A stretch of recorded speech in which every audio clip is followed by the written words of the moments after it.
Welcome to the Listen to Your Footsteps podcast. I'm your host, Kojo Bafun, and this podcast is an extension of my book, also called Listen to Your Footsteps, which is a collection of essays, reflections, and poetry like fatherhood, identity and belonging, growing up, creativity, and the lessons learned. The purpose of this podcast is to gain insight and learn from the journeys that others have taken. I explore the worlds of art, culture, design, business, creativity, and life from the perspective of Africans who are contributing to the redefinition and who we are. Welcome. My guest today is Lwazi Hlophe, and I like bios. I wanted to ask you if you wrote this bio because it says an independent, interdisciplinary, professional visual artist, and I wrote my bio and I wrote my CV, yes. And it always sounds really good when I wrote it, as compared to just getting somebody random to write it for you. But welcome. Is that how you define yourself? Yes, it is. It is how I define myself, because of the range of work that I do. Yes, so I wrote it, got edited by my wife, reread it again, and then she finally approved it, and then I stuck it on, and it was like, okay, I'm good to go, and then whatever comes from here, I think it's fine. Yeah. I read that you studied interior design, or at least at UJ. Is Yes. that accurate? Yes, it is. How'd you get to interior design? Before we get into the arts and everything else that you've done, how do you get to interior design? Like, what is the spark for interior design? So it's my final year in high school, and I was doing art higher grade. Okay. And a friend of mine, Spusiso, from DK, he mentions interior design. I had never heard of it, And when he said it, I asked him, like, so what is that? He says, no, you design stuff for the houses, you do materials and finishes, you come up with themes, you do restaurants. I'm like, what do you need for this? He says, no, it's similar to art, as long as you're art inclined and you're creative, I think you could do it. So as soon as he said that, in my mind, I was like, oh, so I have to get a job afterwards. And I really love art, but this seems like it's a guaranteed job, right? So immediately after that, I went to Vets Tech. They had like pamphlets about all the courses there, and I went through it, and that's how I came across interior design. Where did you grow up? I grew up in the East Rand. Yeah. I was born in Katlehong, and then I was raised there. And then when my father got a home in 86 in Vosloorus, later, I think like 88 or 89, I then moved to stay with my mom and dad in Vosloorus. So you're a Joburg person. I'm a Joburg person, yes. Because a lot of us come from come from elsewhere looking for gold. Yes. So yeah. And then I went to high school in Joburg, Etlon Boys. Same as Fiso Kanyile. Fiso Kanyile was my senior. Okay. Yeah. Because you listen to the podcast, this is going to be an interesting conversation, right? Yeah. Because you listen to the podcast regularly, and we appreciate the multiple comments. So before your friend introduced you to this idea of interior design, what did you see as kind of what you wanted to do? So, quick story. I struggled with school a lot because I grew up in a family where I was protected and I could roam free. And when I mean I could roam free, there were boundaries of what I could do and what I couldn't do. So the uncle next door, the mamncane next door, the auntie next door, if my mom went to go work and I was left at home, she would be told what I was doing during the day. And if I was out of line, I would be hit. But I rode my bicycle and I could do whatever I want, right? But most of the time, I was making wire cards. I was going to find things with my friends and my cousins. We stayed Gagogo.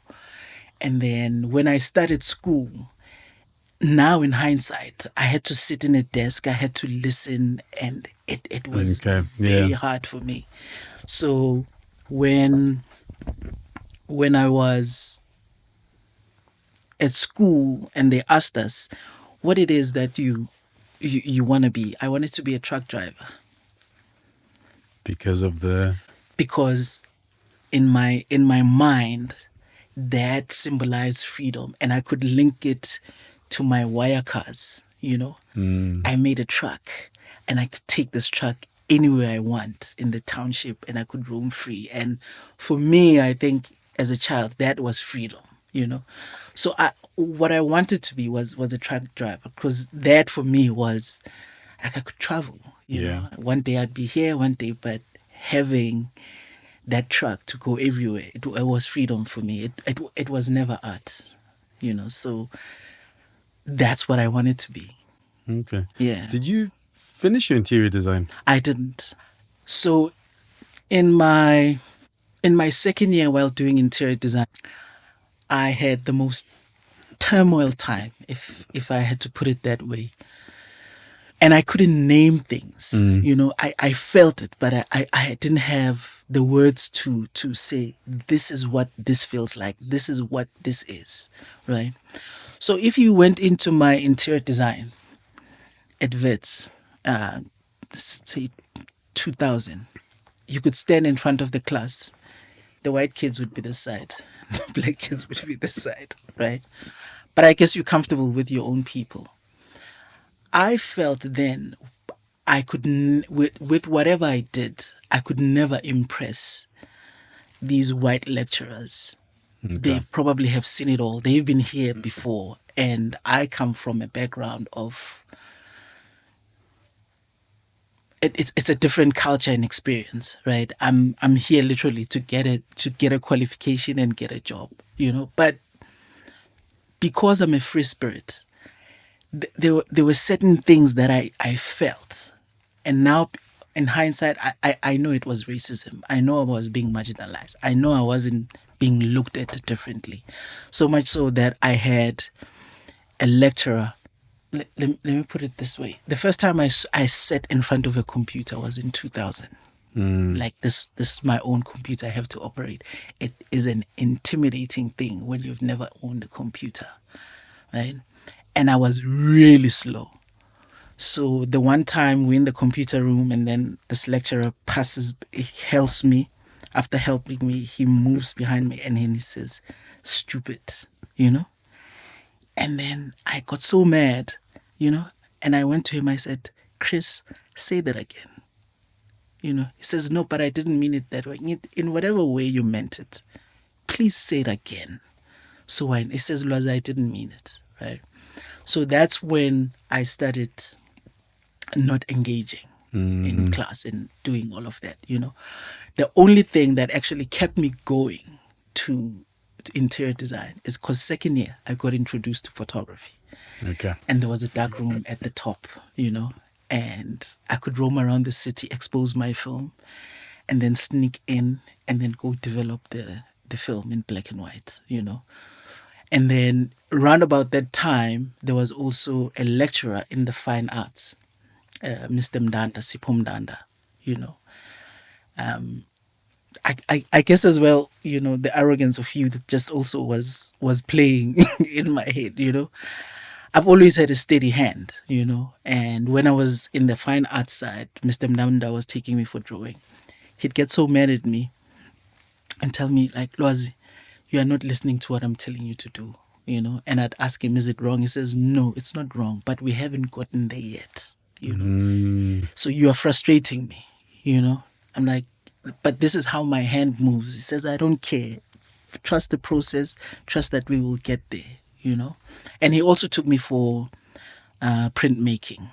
So you're essentially naturally leapfrogging. Yes. Leapfrogging, getting to a point without kind of understanding and going through the process, the steps to get there. To get there, you know. So the one time he was taking us for drawing and printmaking, I submitted my printmaking project. It was for visual interpretation, you know. And for the first time, I got an A. So I asked myself, how come I'm getting an A here, but I'm struggling in interior design, right? And I couldn't make the connection. So he sat me down. He said to me, I remember, because I got in class first, he said, I don't know who taught you how to interpret space visually. You are frustrating me, but if you're going to carry on this way, you're going to struggle, but you will eventually find your groove. So carry on, but be careful. Just also try and follow the process sometimes. You're doing good. That was one of the most affirming things that I heard at that time, right? And then when I went to interior design, it completely changed for me. It was, you're wasting our time. Why don't you go to fine arts? You know? So then I just got miserable in my second year. And the guys that were around me, I remember one of them, still my good friend now, Lwazi Hlophe, I call him KFC. He was like, you can't give up. You just gotta have to show up for, you know. So I'm like, no, it's okay. I'll show up for the business, show up for photography, show up for the history of art, but I can't. My soul is tired, you know. Around about that time, that's when the opportunity to study photography at the Market Photo Workshop came through it was announced at YFM. You know, like, if you think you've got a career in photography, you know, please tell us what Yona means, but just use pictures and submit it at the station in Rosebank. This is the deadline. My sister, Spunky, who stayed opposite me, I call her my sister because literally her home was my home and vice versa, you know, says, hey, Mdansekai, have you heard what's going on? I'm like, I'm on it. It says, you better enter, you know. And so I entered, went through 3 interviews in 2003, late January or Feb. Then the Market Photo Workshop called me, like, you are starting your photography course. Brilliant. So I mean, it was a good transition. Like, you didn't leave varsity and kind of, you end up lingering sometimes. Yes. You end up lingering, and with lingering comes doubt. Yes, all of those things. Yes. I mean, there's a article I read some years back. I think it was a study that was done. It was set in America, and like I'll probably be inaccurate in terms of the description of it, but it's something that I took away. When you talk about, for example, going into interior design, and it's about language and vocabulary, and the limitations in language and vocabulary that comes from growing up in particular circumstances. According to the study, what I remember was, for example, somebody who grew up in, you know, the projects in America, what they're exposed to is limited, and therefore they don't have the vocabulary, they don't have the words for certain things. And when you talk about doing interior design, one of the examples I read was ottoman. So I have an ottoman in my house. We have ottomans in our house. But in reading that article, it just reminded me how essentially, like, my children are privileged in that they're in a house with an ottoman, because it's not the norm, or it's not the majority. It's the majority. So you have a child, so I can imagine growing up being in Vosloorus. Just in the house, in the interior of the house, the number of things that you're going to be exposed to during the course, which is very new for you, and you have to get your head around it. Whereas for a lot of the other kids, the more privileged kids, to a certain extent, the white kids, those things are already in their house. So they're looking at space, take into consideration all of these things. You're looking at space with a limited number of things to put in that space. And that is so true, because how their home is built, how their home drinks light, the size of the passage of the home, right? The fact that in some of their homes, there's a drawing room. Yeah. You know what I mean? And then It's not for drawing. And it's not for drawing. You know what I mean? It's a completely for a different experience altogether. You know? So now you are given a brief, you know, like, this is the house of so and so. This guy owns jets and he wants to come home and he has to live in the space. Please go ahead and do materials and finishes for this house. Make sure that everything that he needs is there. Yeah, like it sounds so heavy. It's heavy. It's heavy. And then when you are given, the beauty about it is that we were given both as well. We're also given a double garage and say, okay, guys, furnish this double garage. You have limited space. And all of a sudden you get excited. You're like, I know exactly where the bathroom's going to be, how big it must be, because your space that you live in, I mean, I lived in a decent home, and my mom has, even to this day, has immaculate taste, right? In how she gathers things and how she curates her home. I'm exposed to that, but still I was limited. But when you get into a space where you have to convert a double garage into a living space, all of a sudden you get excited. You're like, yeah, I know. Umnyango, it's going to be there. Okay, I think I need light coming in from there. Okay, that's a high traffic area, so I need to do this, you know. But once it becomes bigger, it becomes a challenge.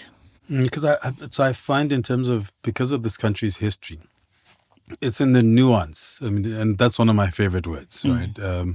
So it's in the nuance where we fall short in terms of bringing about change.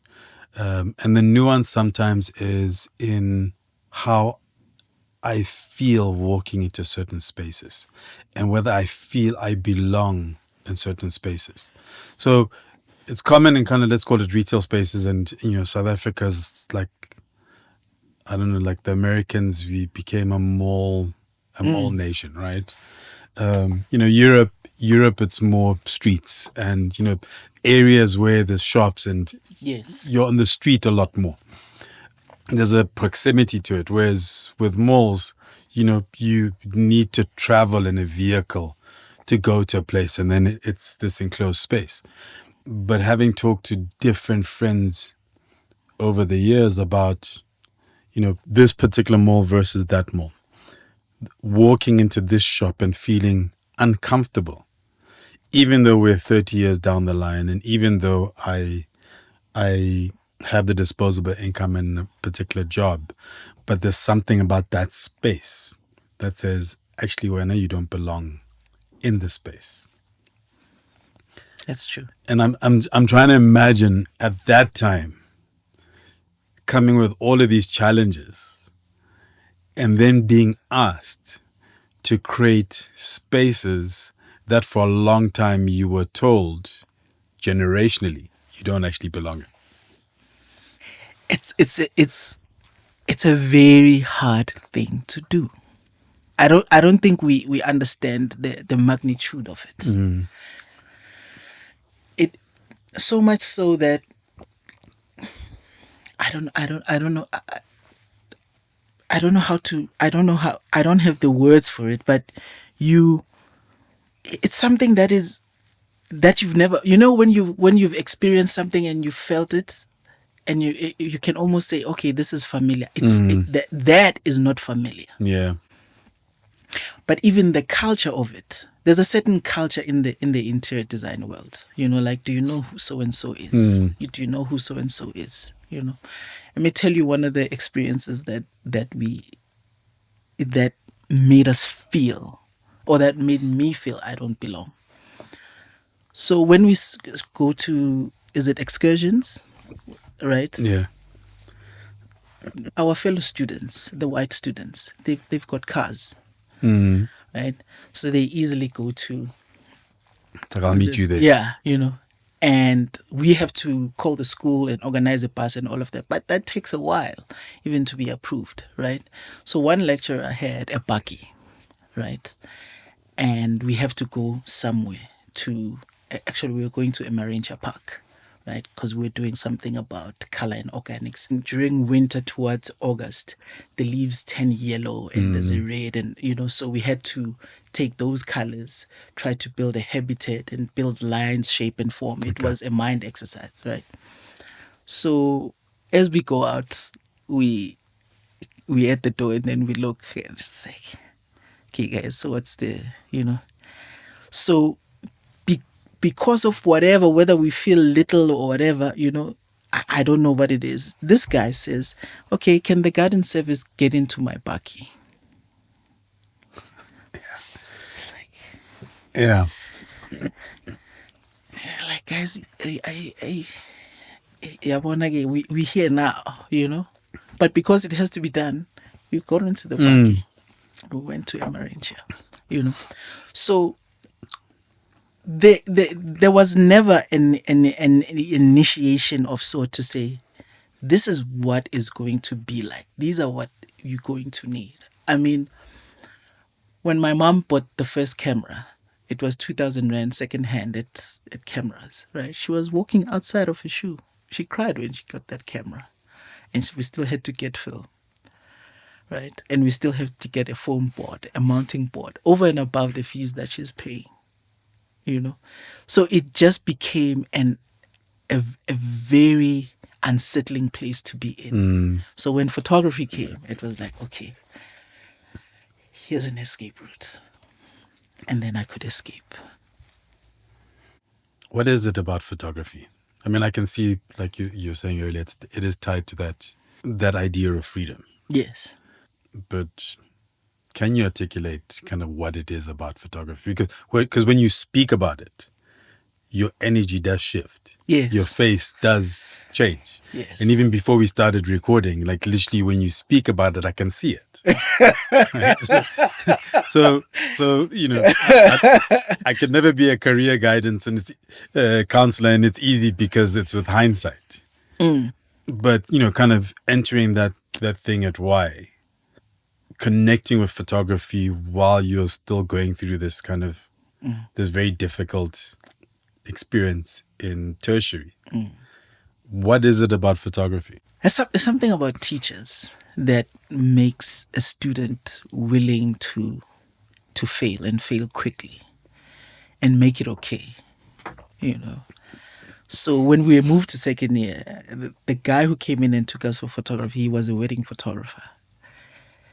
And I remember we were panicking, probably myself more, because I knew this was a science.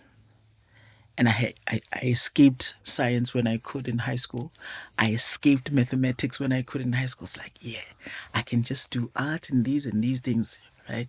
So now I'm confronted with this thing now. It's like, oh God, here we go again, And he says one of the most interesting things. He says, guys, do you know how to drive?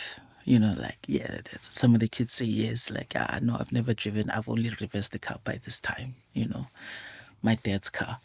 And he says, no, don't worry about it. By the time you start taking pictures, it's like driving a car. You'll be driving, looking in the mirror, dragging a cigarette, and then you'll be shifting gears.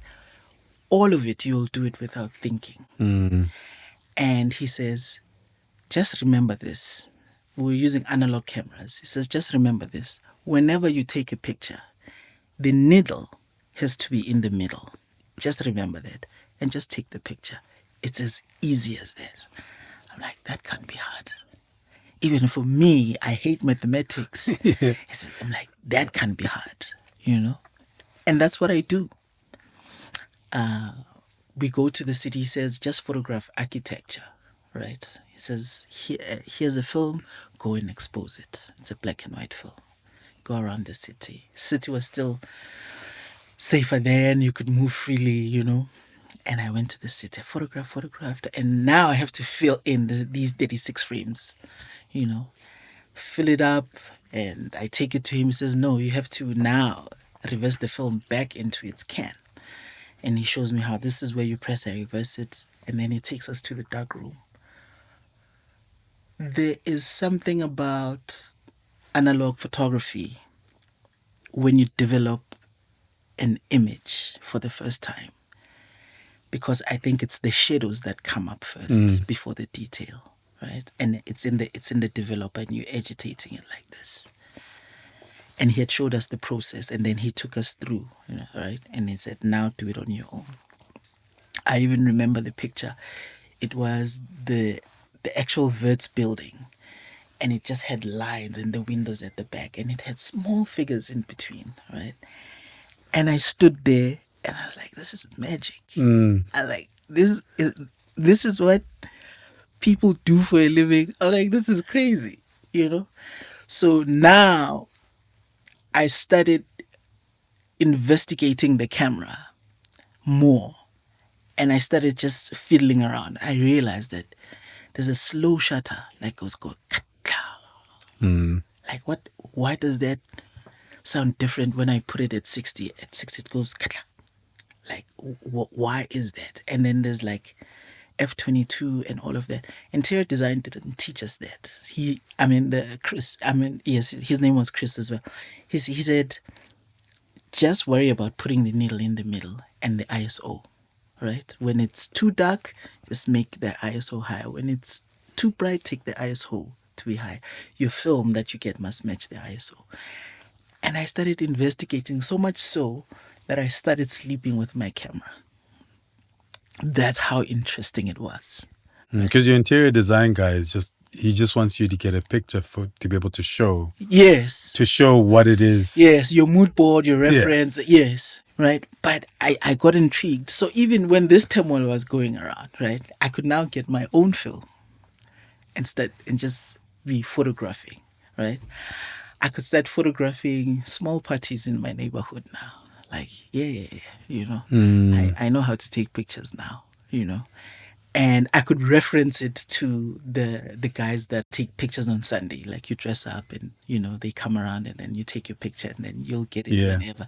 So I was doing exactly that. But now I had some knowledge of it, of this beauty of the science and mathematics that I ran away from. So the beauty about photography is that maths and science equals to making a beautiful picture. It's not solving X. Okay. It's the solving of the X that I didn't like, and then the science and all their symbols and shortcuts. Yeah. It was too much. But here, it was for, if you get the numbers right, you make a beautiful picture. So that for me made me get over my fear of science and mathematics. And then I fell in love with it. It is truly magic. The Listen to Your Footsteps podcast, a podcast in which I chat to Africans from a cross-section of society and sectors, including art, culture, design, business, and creativity, to name a few. I delve into their journeys, the decisions they've taken to get to where they are, how they do what they do, and everything in between. Essentially, we go wherever the conversation.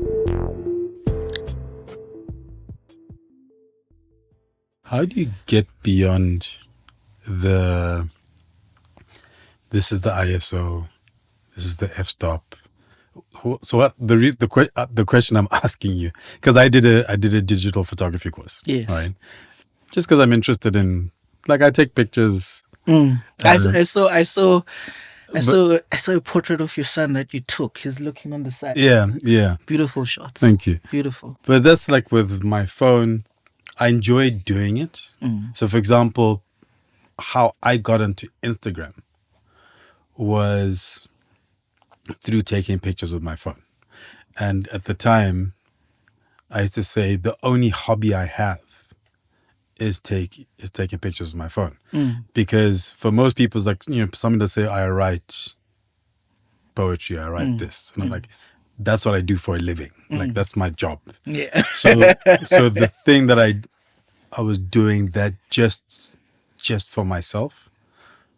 And I mean, I have thousands of pictures just sitting on Dropbox and stuff, because also it's not as magical as you're describing. Like I come from an era when we only had, you waited a week or 2 weeks for your film. Like family holidays, that's what we're doing. We're taking pictures. We only know if we got good pictures Once it comes back. 2-3 weeks after we come back from holiday. But so I did this digital photography course, and I learned all of this stuff. And I'm kind of like let's say, a jack of all trades. Like I like learning new things. Yes. But I also haven't spent enough time for those settings to become natural without me overthinking it. So because I forget what's what, and when I should bump up the ISO, when I should drop the ISO, because I did a course, and have a DSLR which broke, that my lens is buggered, so I haven't used it in like 10 years. My fascination is for people such as yourself. There's a point where you've learned those basics, like your lecturer said, figure out the process. You've learned those basics, but now you do stuff that is outside of what in the classroom they tell us you must do this. It's outside of that, and you create out of that. So what I'm trying to get is a sense of, at what stage do you kind of go, as you're fiddling, go, actually, okay, they said this is what the ISO must be, but I am going to manipulate the image I get in by not doing that and doing this. So your question is? So my question is, at what point did you start doing that? So there's two things that make a beautiful image, according to me. It's light and emotion. Okay. Right. And I got this from God. Lights the earth with one light, but it's the most spectacular in the morning, during the day, in the evening. Right. So you choose when you want to take your pictures. Right. You choose when do you think you will get the most emotion. Right. So if a picture, for instance, let me make an example with your son. Your son is Prince, right? Well, his name is Kweku. It's Kweku. Yeah. But you call him the Prince. I called him the Prince when he was Okay. young. So you want to show at sunrise that he is Prince in your heart, right? It's early morning, you're at the beach, the sun rises. And as he walks past the sun, it becomes a silhouette, right? But if you really, really take the time to look, it's not just a silhouette. There'll be a light that trims him around, like a halo, like that, right? So now, you can't expose for him.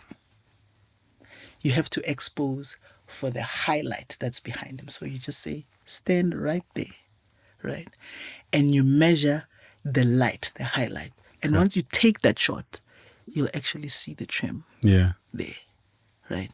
And then it becomes an emotional picture, like how you like, okay, I know it's my son because I can see the outlook, I can see the nose, That's when you start making the camera tell the story, not think for you. When the camera is still thinking for you, it's on auto. Yeah. But once you start making the camera tell the story, you are thinking for the camera to what? So you observe light, you look for the story, and then most of the time, just like I think anything else, once you start getting to the extreme of things, something always happens there, you know. Like there's a guy who let's say there's an artist that paints every day and the guy that paints once in 2 weeks, right?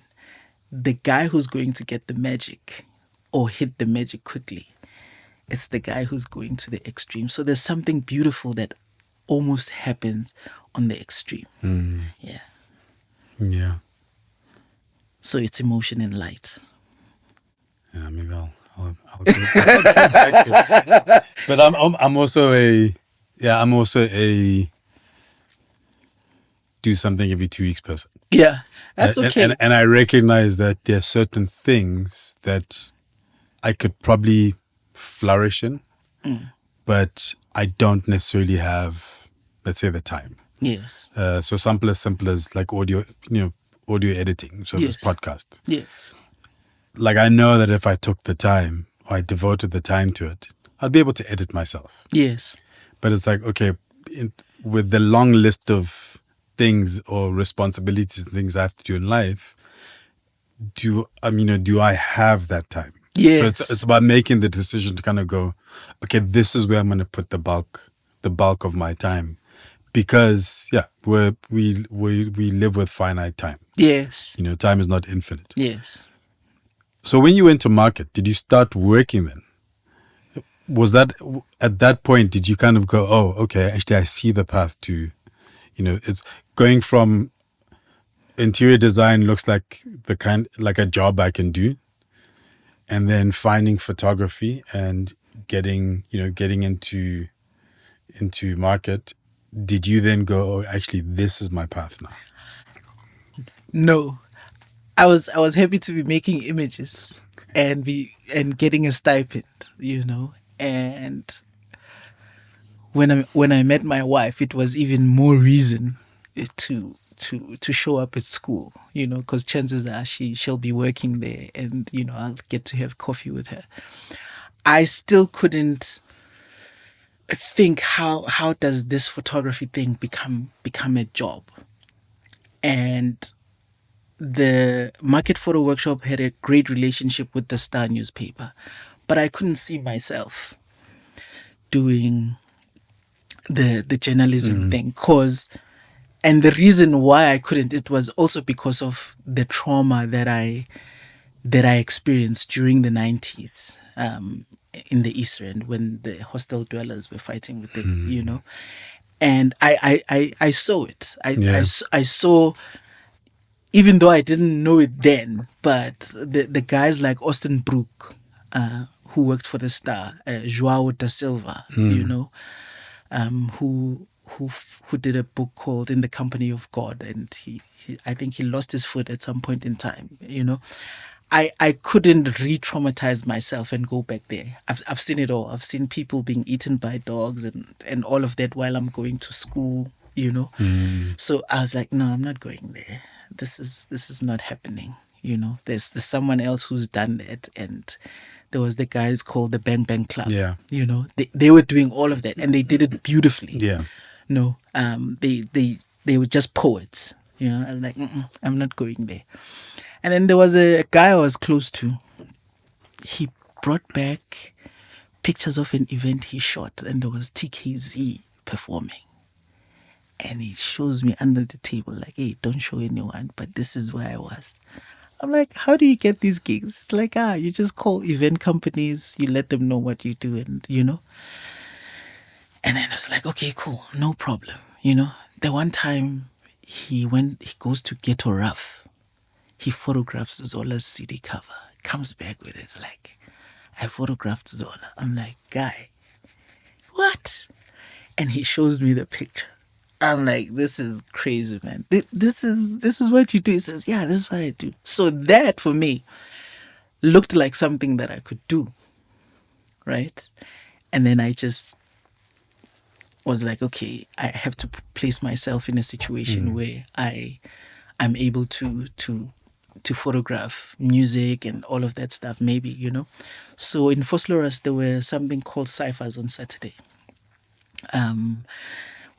And I was blessed in a way that we were given 15 rolls of film to go photograph a subculture. So I chose hip hop. Wow. It's like, okay, that is going to be my thing. I'm going to go there every Saturday at the tennis courts and I'm just going to photograph. And I photographed that. It was the first assignment, I think, that we got after being given cameras, after sitting for hours and hours with people coming in to tell us, like, why do you want to be a photographer? And da da da da da. So this was the first assignment. And then finished those 15 rolls of film. There's a photographer called Tace Dulat. He used to work for The Star. And he was married to my lecturer at that time, Michelle Ludicus, you know.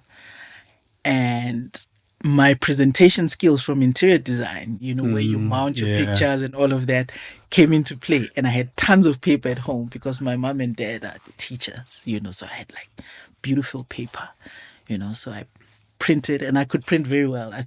I could charge even.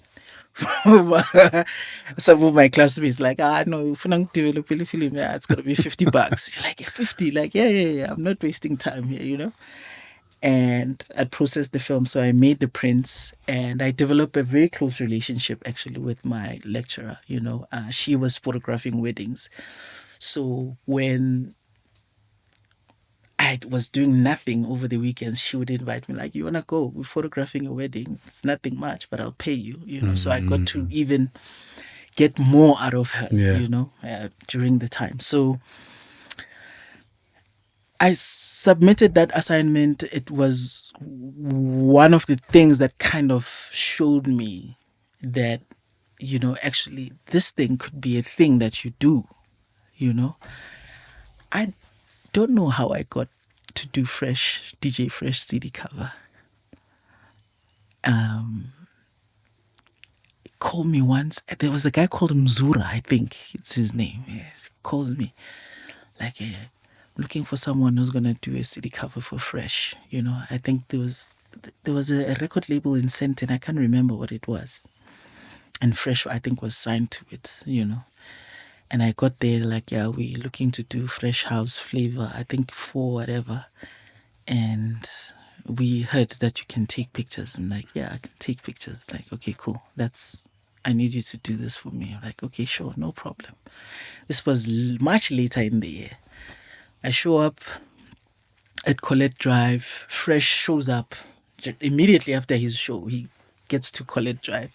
This guy Fresh had a PlayStation on his car. He used to drive a Jeep of sorts. He had a PlayStation. I think it was the Hummer. Oh, whatever, yeah. A big Hummer, yeah. Yeah, and he's there already, and he's playing PlayStation. I'm like, what kind of people am I photographing? Like, this guy is playing PlayStation, like, you know? And, okay, cool. I agreed, the limousine is there. Guess who was doing the makeup? Kelly Kumalo. Wow. Yeah, she was the makeup artist for that shoot. And I do that shoot quickly, maybe a day or two, edit the pictures, burn them on a DVD, and then I drop them off. And then, like, I hope this is good. Here it is. And I thought I'd change things. Usually Fresh had like 2 ladies sitting next to her. I'm like, no, man, Fresh doesn't need that. He just needs one, you know, one strong pic, a portrait of him. So I did a picture of him. He still had his tattoo, big dog, and a torn shirt inside a limousine. And when you shine the light through, his skin just becomes blue but shimmering. You know, I thought that was a strong portrait. They didn't use that portrait. They went with the regular 2 ladies on, you know, and I think they used it at the back, and it was printed badly, you know. But anyway, after delivering the pictures, I'm driving on is it Oxford, and Fresh is thrilled to have the pictures. Like, yo, I just saw my next cover, blah blah blah. These are so beautiful, da da da. I love them, da da da. Hey Lwazi, thank you, man. You know, I don't even know if people know who Lwazi is. You know, I'm just thrilled that this figure, you know, and that's how it started. And the next thing, I was photographing Umshoza,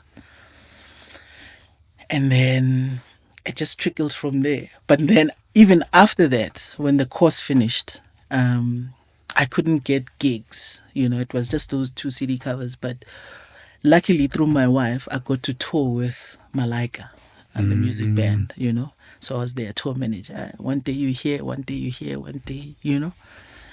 And one time we're flying from Polokwane to Kimberley. We fly. This guy says we were flying at the edge of the storm. You know, with these small planes.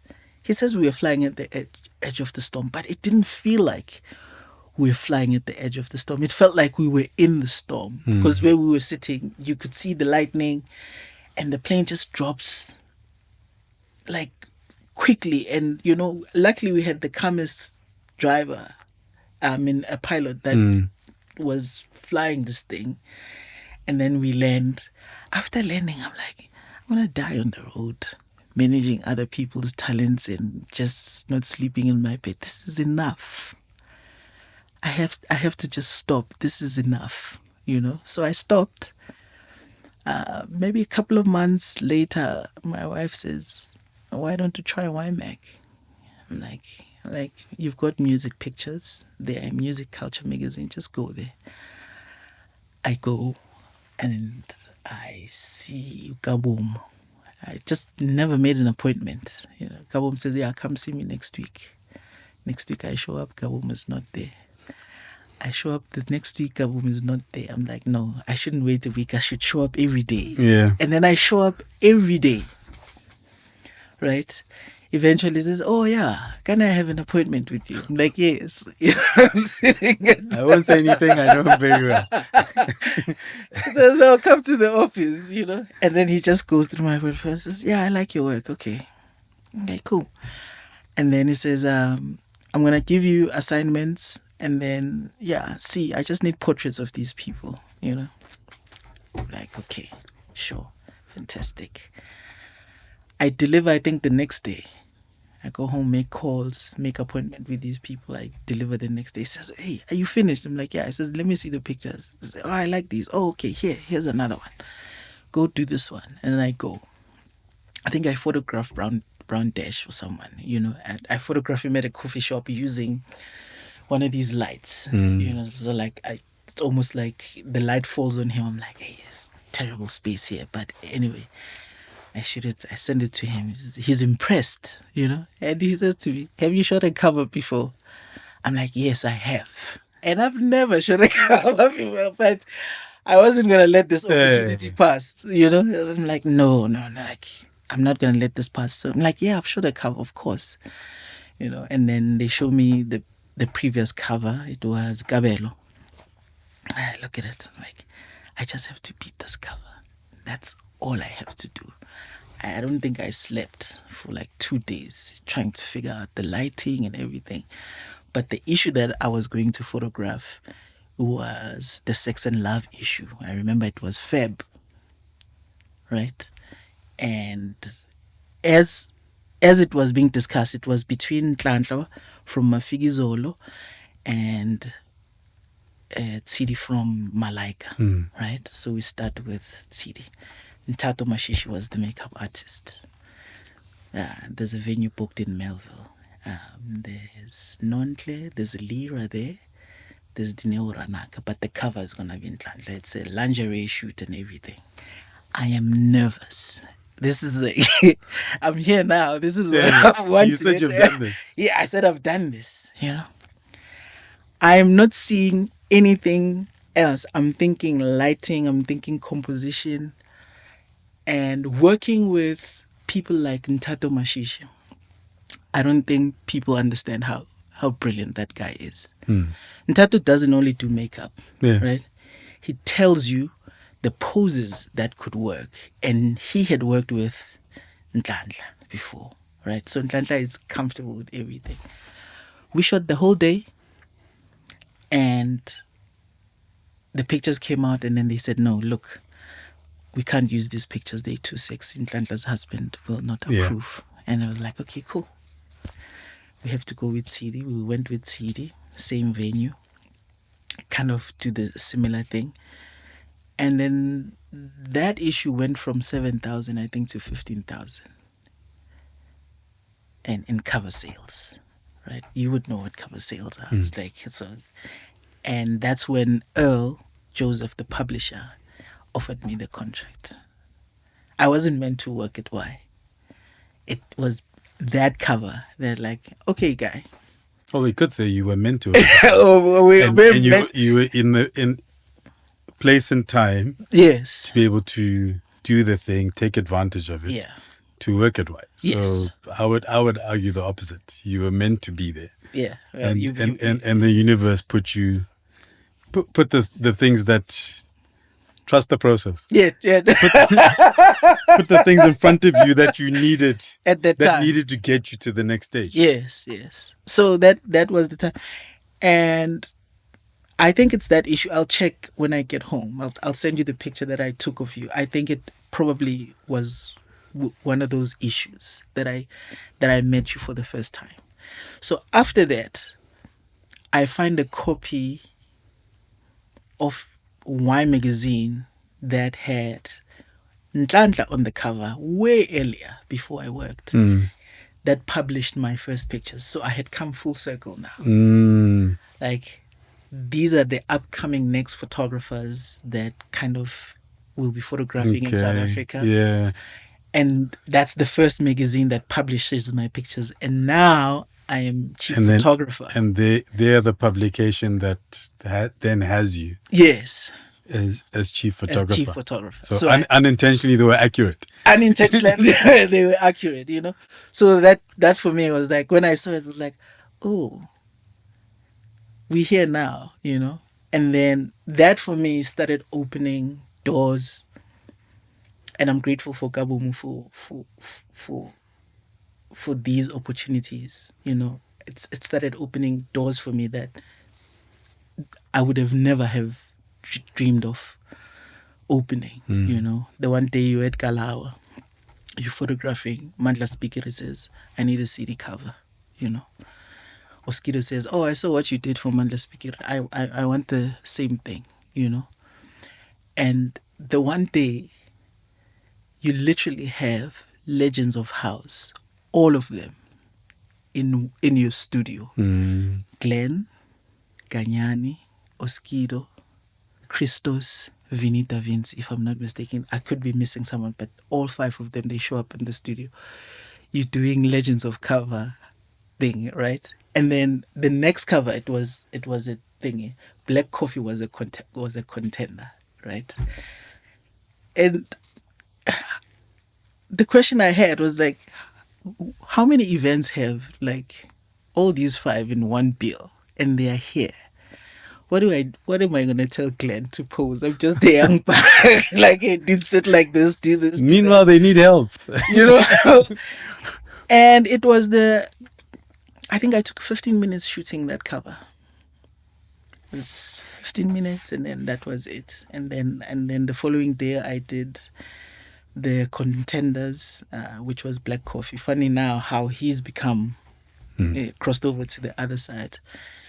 And then after I did the Motswako cover, which I don't think was the greatest, I think the people that were in that cover just made the cover too, you know.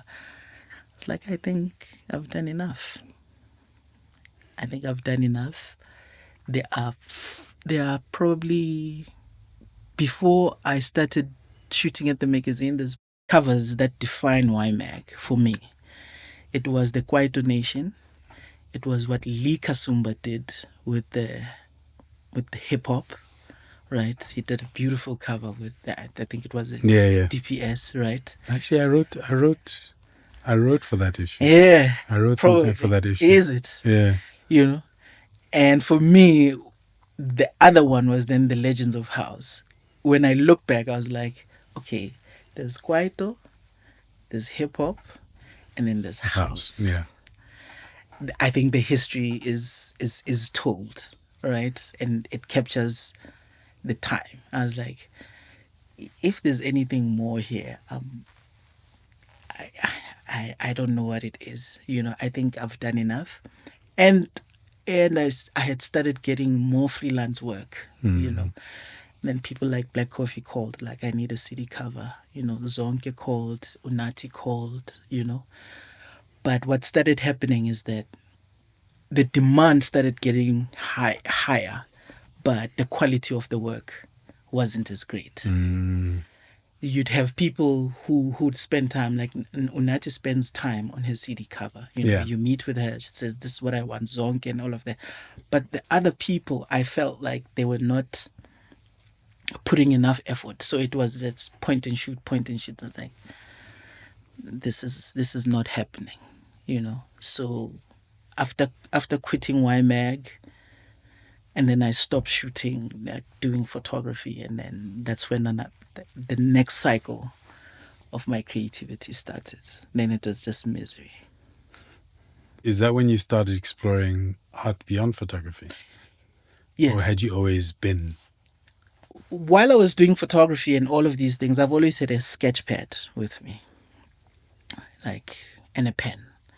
So even now, as we're sitting, if I knew this was going on, I'd have like a sketch pad. I'd be drawing like a portrait of you, just to, you know. It's also just because I have anxiety. Just drawing just settles me, you know. So throughout all of the time, I had the sketch, and you know, I used to draw. And then when I got frustrated again, my wife just came into play and says, "You know, you're more than a photographer." And then she bought the easel, and then she bought me paper. Like, okay, this feels like something I can do. And then I did a piece called Tribute to Eve. It was 2 sets. And it was right in 2009, in the middle of a recession, that I quit my... It was 2008, in fact, that I quit. And then 2009, I felt the effects of the recession. And then my wife and I and the kids, we moved from Bruma to a house we were preparing to buy. And then we moved into a cottage, you know. And then just to take it all in, process it, you know. I'm lucky that she's a coach.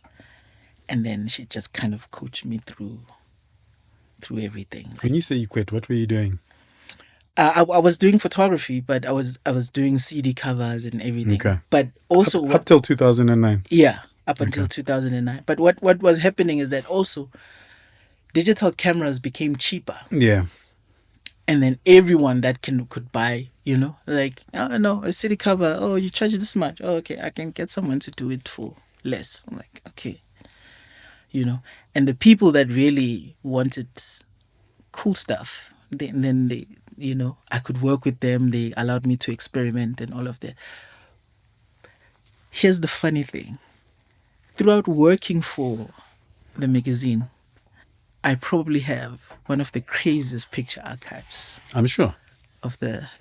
From even like Trompies, Alaska, you know. I'm sure. Jonina, all of them. I mean, I'd say you and Spiwe Mhlambi. Yes. Because Spiwe Mhlambi, I've sat and looked at because I worked with him. I sat and looked at kind of his archive, but early days of Kwaito. And I always used to joke with him, like, I'm like, dude, if there was ever a fire, I'd come and I'd run into your studio and go to this specific corner. Yeah, then just take these hard drives. But I mean, that was years ago. Yeah. And can you imagine how much jazz stuff he's got? Yeah. It's crazy. And there's a value in that. Like, I think we are getting to a point where people are starting to recognize the value of archiving. And what we can do with archives. Yeah. I mean, I've had a couple of projects, even I've talked with Spiwe and a couple of other people, you know, where it's like creating kind of coffee table books, where it's creating just different things that honor and celebrate and put a spotlight in different times and different eras. So you're sitting with a gold mine. So much so my daughter started writing down the people. I have film that is unprocessed that I've photographed from Coca-Cola pop stars. I don't know if you remember them. It's coming in like that. And even when I was on the road with my Leica, I got access to like the other side, the back end. Because you have full access. I have full access, you know. So it was just all of that. And then I had never stopped photographing, you know. Lebo Matosa, when she was recording I Love Music. Yeah. Right? The director, Tessa. I don't know if you know Tessa. I don't know also how I got there. You know, she's like, oh, just come, bring your camera. I was like, You're for real. Come, just bring your camera, photograph whatever there. So when Lebu was recording, I love music. I was there just doing the stills. All of that behind the scenes, Lebu and all of that. I've got images. I got double HP at his house where he used to rent or own in Melville. There's squatter camp there. There's pizzas. It completely different setting, and I was there with my camera and I was just photographing. Those are not developed. They still like in a bucket, just sitting there. I haven't done anything with them. So you are listening to the Listen to Your Footsteps podcast, a podcast in which I chat to Africans from a cross-section of society and sectors, including art, culture, design, business, to name a few. I delve into their journeys, the decisions they've taken to get to where they are, how they do what they do, and everything in between. Essentially, we go wherever the conversation takes us.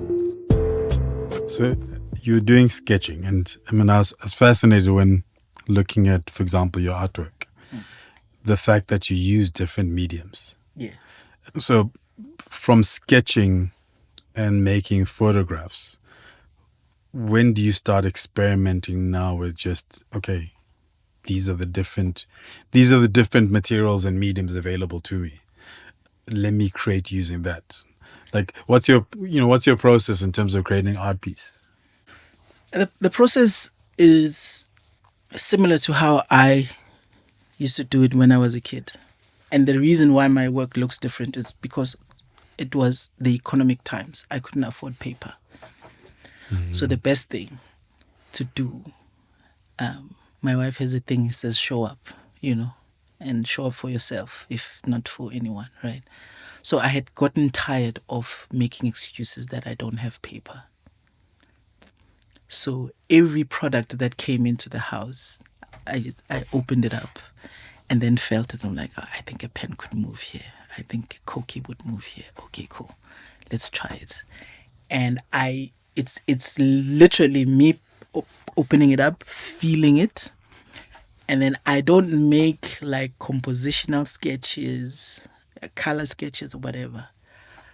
When I start, I draw with my naive hand, which is the left. I just place the pen down and then I just move it. And then I let it sit there for like a day or two while I'm moving around the house. And then I'm looking, I'm like, oh, that looks like that. Oh, that looks like that.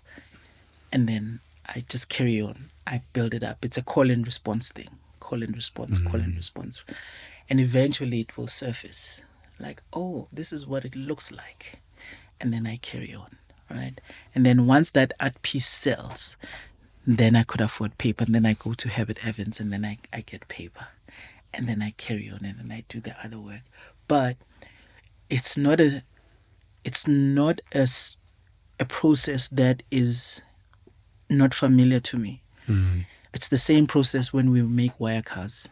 You go and look for wire in the field or wherever, or in the dumpster. Yeah. You find the tins, you find the spray, you find that. Hopefully somewhere there's someone who's building and they've forgotten that on top of a shack they've put like soft wire. Yeah. Right? At the most opportune time as kids, and then we go and then we get that wire and then we make the cars, right? So the reason why my work looks different is in the beginning and now was purely because of the economic situation. But now it has become a way that I do things. So much so I can't take any more boxes. My son said, it's enough. You've got enough, So, and I can't resist. I could be walking around even here, and see like an empty, like, oh man, this could really do something, And then I take it home and then I pin it, and then I'll start, So I draw with my left and then finish with the right. I'm reading a book on Basquiat. I've got a coffee table book of his that I bought that I'm busy working my way through. And when I was looking at your work, the correlation I saw was that use of found items. And he would use literally especially early days, even just surfaces that happened to be there because they were there. So drawing on, like a fridge, like visiting your house and there's your old fridge. So I'm just going to I'm just going to do something on your old fridge. And I was reading about where I don't know if it was a restaurant or a venue, and he actually drew in the sink, and then I think the kitchen staff or something just like cleaned it, and the owner was like, "You've just lost us." Whatever, several thousand dollars. How were you selling when you started, and what does your life and your practice look like today? Okay, I think let's start with my practice. Funny, the studio outside is finished being built, but for some reason I can't move to the studio. There's a way and an easiness from waking up, brushing your teeth, making coffee, and then you just jump into your work because it's just sitting there. And then from waking up, and then you just do it without thinking, without anything, and then you just pour out until 12 o'clock or so, or sometimes when it's good, when the energy is right, I can push it at about till 2, right? But on a day that I'm struggling, I'd push it until 12:30, and then from 12:30 I cook for my son and I, because we stay together. We then eat, and then he tells me about his day, and then about 1:30, and then I go do the admin, right? And then I follow up on, Kojo was interested on Instagram about this and this, follow up on that, and then once that is finished, doing kind of like sales calls. And then you have to do this dancing of reels on Instagram, which just drains me sometimes. I can't be consistent with it, but it works, And then I do that, and then I go to my legacy software. My legacy software, that's where I put all my art, and then if there's a price that I have to update, I update it. If there's a piece that's sold, and then I have to record, Spusiso has bought this, and I need to maybe print a authentic certificate. So I do all the things that the gallery would do in the afternoon, and then I repeat the next day. That's what it looks like. And then in terms of selling, most people who have bought my work, they've spent time with me. They've been to the house. It's a different thing when you experience work from a phone. It's completely different when you see it in person, right?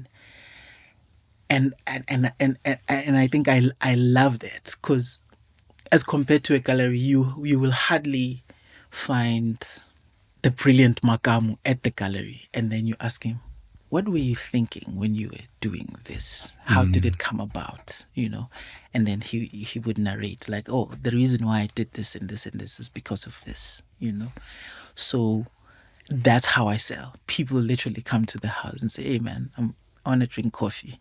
Can I come through? Like, yeah. And they are not intentionally coming to see the art. Yeah. They're there to see me, right? And then it was my mom first who kind of made me feel like, I think you can make a living out of this, And I never thought I've ever looked for an approval. Like, I've always thought, nah, I don't need it. But when she saw one of the pieces hanging at the house, the puppet master's hands, says, Lwazi, this is beautiful. How much? And I told her, says, I don't have that kind of money, but I can pay you in installments. Let's get it. I'm like, okay, cool. My dad, before he passed, looked at the same piece. He's not a guy that is emotional and he'll say, I love you or hug you, whatever. He stood in front of it and he said, I could look at this forever. That for me was enough. Yeah. So then my mom started buying. My wife started buying the art. My wife is probably one of my biggest art collectors, and she pays, right? And then she starts posting and sharing and all of that. And then the other people came. And that's how I kind of built. That's how I kind of built. Just 2 months ago, my daughter Temi is buying a piece called People of the Light. Right. So when I used to listen to Dumi live at Baseline, People of the Light. So I did a piece on that, and she's always loved it. Always loved that piece. So now she started paying for it. I think I did it in 2013. It's probably as big as this wall. It's charcoal of a figure almost in the cloud who has wings, and then there's just light there. So she's always loved it. So I've been selling through my immediate family, and then everyone else came. That's how I kind of built this business. So that's how I started. And I tried the gallery route, and I'm not opposed to working with galleries. But the reason why I started my art practice and business was because we went to 2 galleries. My wife was rejected twice. She said, I wanted to buy. They said, no, you can't buy. She was rejected because she wanted to pay in installments. And they said, no. He says, guys, you can add on interest. I don't mind. They said, no. Went to a different gallery on a different day. She got the same thing. Then she was rejected as well. Like, no, we're not going to sell this piece. And she was heartbroken, right? And I said, no, I'll start making art for you anyway. You can, and I made the first piece that I sold, that I made at the cottage, was a tribute to her, a tribute to Eve. And it was bought by a friend who is not selling it. And that she has a gripe about that. Like, I want that piece back. Like, no, you can't get it back, And so when I started the gallery route, they wanted to position me as an upcoming artist in all of them. The last experience where I had was like, okay, let me test this out for purely testing. I have huge artworks, so probably, I don't know how big, but they're huge. And then I placed them down, and then I said, just listen, just look away and don't look at you're right. Placed them down, the gallery assistant came in, and before she could say anything, she was like, did you do this? These look incredible. I really love this. And she started making a phone call to the boss. Like, look at these. The boss is excited. Like, who's this guy? And yada, yada, and all of that, And compared to what I sold the other works for and what they wanted to start me at, I was like, guys, how do you measure this? They're like, because you're not known. I'm like, okay, if that's the case, who do I have to introduce myself to so that I'm known, And then I could charge the price that's not how it works. I'm like, how does it work? How do you quantify things, And they couldn't answer. And then the boss of the gallery said, well, how do you make your living? I said, through making art. He says, nothing else. I said, nothing else, And said, when was the last time you sold an artwork? And I said, actually, last month I sold an artwork, He says, oh, okay. No, you are asking those questions because you are entrepreneurial. Other artists are not. I said, is that a problem that I'm entrepreneurial? He says, no, it's not. And from that experience, I gathered that, there's a code that I'm supposed to adhere to. So the thing now that became a pain for me was that now I have to wait for someone to approve me so that I can feed my family. It was a very hard pill to swallow. I was like, I can't wait for people to approve me so that, So I started this independent thing, and then and I'm not opposed to working with galleries, but I can't wait, And through just selling my work, I've sent work to Australia, I've sent work to Japan, I sit in collections with Kentridge, Penisiopis, Dumilefeni.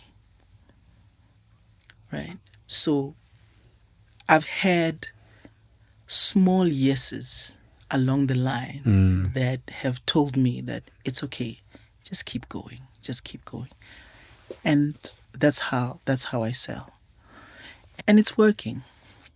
I've kept all the practices that the gallery would do, but I'm just doing it independently for now. I can't wait for like approval for someone else. Like, the approval that I got from my mom and dad and the few collectors that collect my work, it's enough. Got a small newsletter for about 25 collectors. It's okay. That alone is actually very humbling for one independent artist. And I've got commissions, so I'm okay. You talk about your wife and your kids a lot. Yes, I do. And you just mentioned you live with your son. Yes. Which sounds like a bit of a disconnect. Oh, okay. So, yes.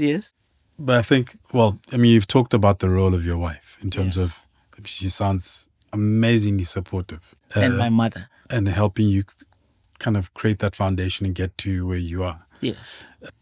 With your kids, how many kids do you have? And I have 2. What kind of parent are you? What kind of father are you? I've got 2 kids. Temi is 24. Who just came back from Sweden a year or 2 ago and now is working and about to move out of the house. And then there's Lwazi, who's just finished his A-levels and now he's building his career path, right? I'm a kind of parent that my kids can come and tell me, Didi, you need to brush your teeth. And I will not take offense. That's the kind of dad I am. Just last week, my son was telling me that you are lacking.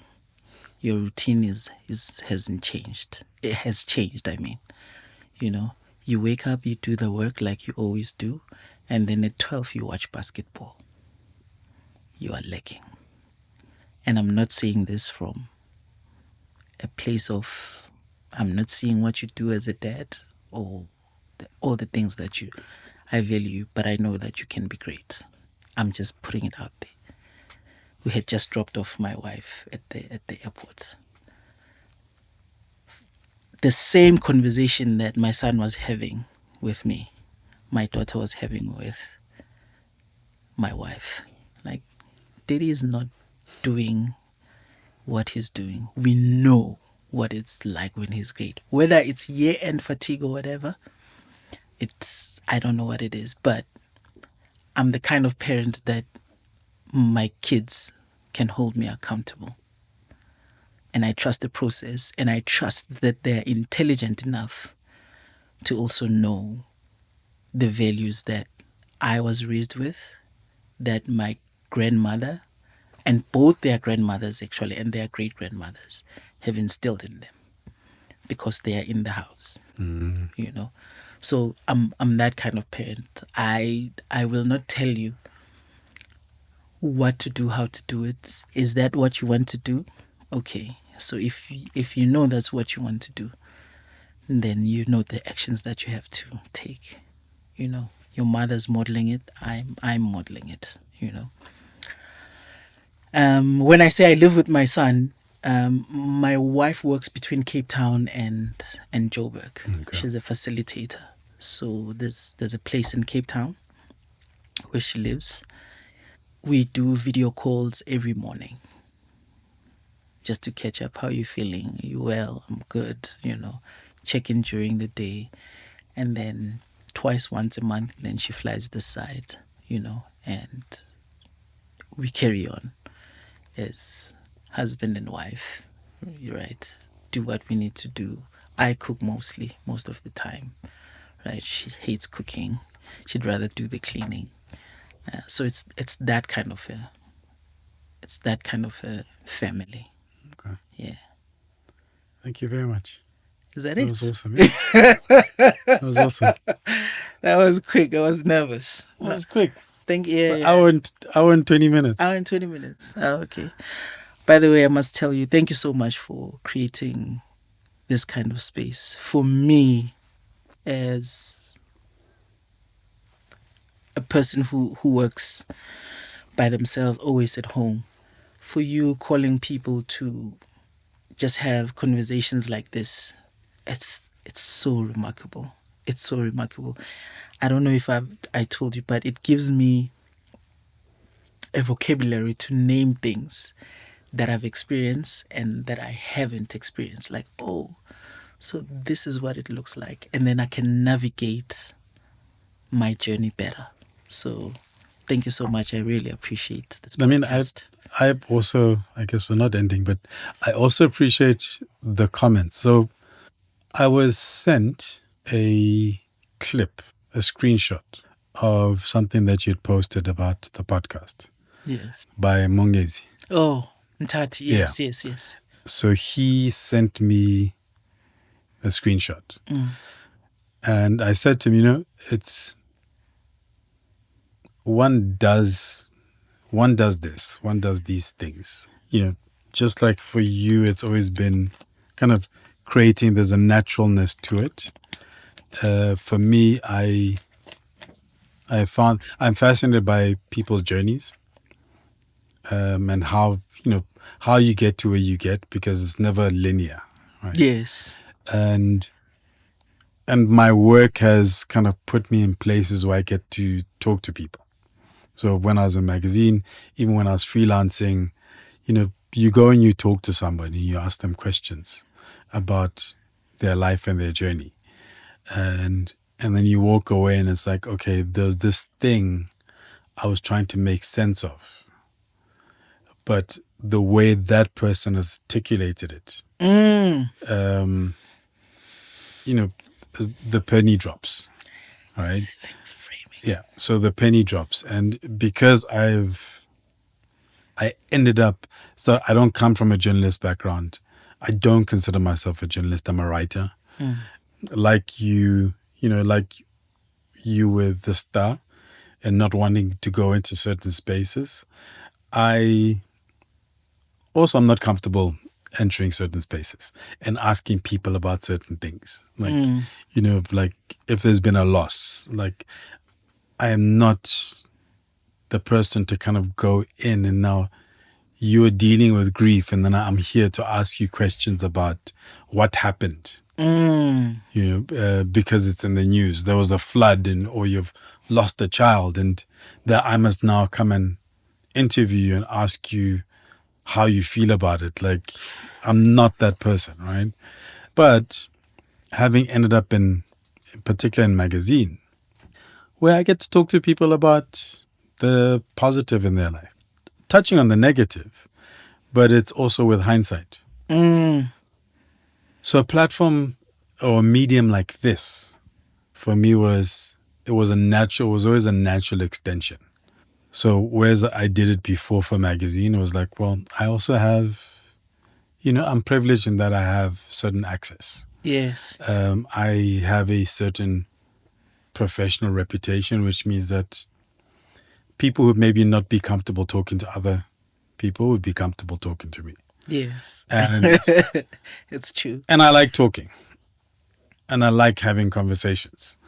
So it's like, okay, how, what's the way in which I can have conversations with people? And I've been seeing your comments and going, that's why we do it.